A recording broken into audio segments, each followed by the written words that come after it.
Bonjour et bienvenue sur le podcast des Entrepreneuriales 2024. Ce salon, organisé par l'UPE 06, prendra le thème cette année du territoire responsable pour aider les entreprises dans leur transition écologique. Je suis Alexandre Benoît, journaliste et réalisateur de podcasts d'entreprise. Interview.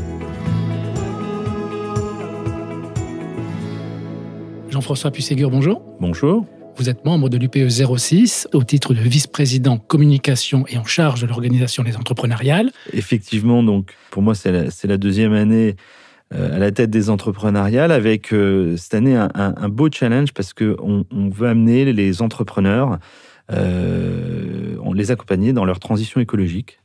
Et on en a fait la thématique de notre salon avec un titre évidemment évocateur, Ensemble pour un territoire responsable. Voilà. C'est un beau thème. C'est un thème qui est même pas un thème d'ailleurs, ça doit être un leitmotiv pour tout le monde, pour tous les chefs d'entreprise. On doit s'emparer encore plus que nous ne le faisons déjà de ces sujets-là. D'où est venue cette idée ? Est-ce que vous avez senti une demande de la part des entreprises ? Est-ce que c'est vous, à l'UPE 06, qui avez décidé finalement de prendre un bâton de pèlerin ? C'est venu naturellement.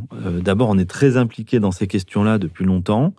Notamment, il y a quelques années, on a accompagné le lancement de l'association Passeport Transition 06 avec Pierre Ippolito et Thomas Collet, qui fait partie du bureau et qui est en charge des questions de transition. Je pense que vous l'aurez à cette antenne.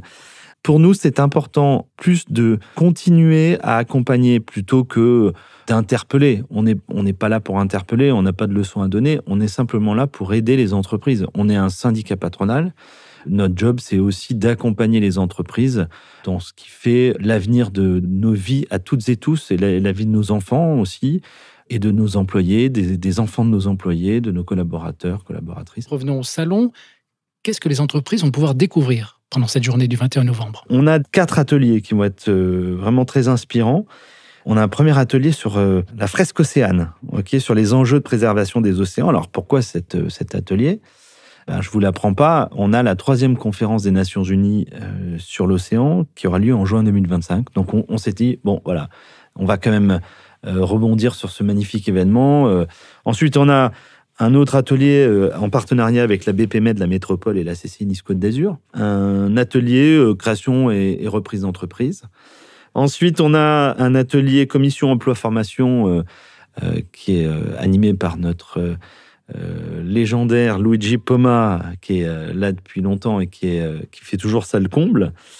Et puis, on termine par un atelier BPI France, en partenariat avec BPI France, qui va nous parler entrepreneuriat et climat. Ça ne s'invente pas. Il y aura aussi un village, territoire responsable. Tout à fait. En fait, on a voulu, au sein du salon, avoir un espace dédié à la transition écologique, avec des acteurs de la transition écologique, ou en tout cas des entreprises qui se sont illustrées dans notre département sur ces thématiques-là.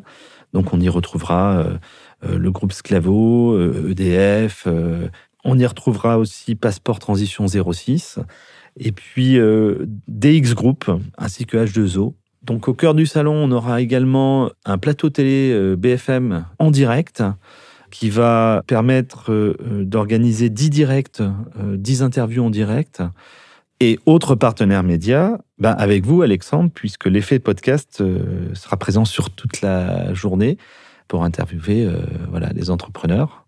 Cette année, on aura parmi les partenaires, alors on a de nombreux partenaires financiers qui nous sont fidèles, comme la CCI Nice-Côte d'Azur, la Métropole Nice-Côte d'Azur, bien sûr, le département des Alpes-Maritimes et Tribune Côte d'Azur, qui est un partenaire historique.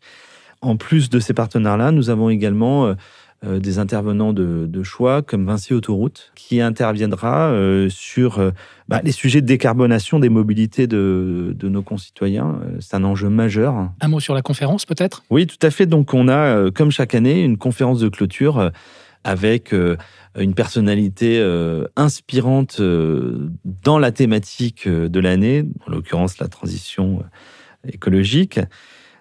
Et avec l'aide de Tribune Côte d'Azur, nous avons fait appel cette année à Jean-Pierre Gou.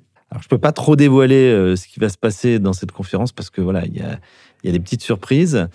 Mais j'espère qu'il y aura beaucoup de monde parce que vraiment, c'est un moment à ne pas manquer. L'année dernière, vous aviez atteint le chiffre record de 5000 visiteurs. Quels sont les objectifs de cette année ? Bon, clairement, ce serait d'égaler ce record de l'an passé. Mais en même temps, on ne veut pas non plus partir sur une jauge trop grande. Il faut qu'on puisse déambuler, partager.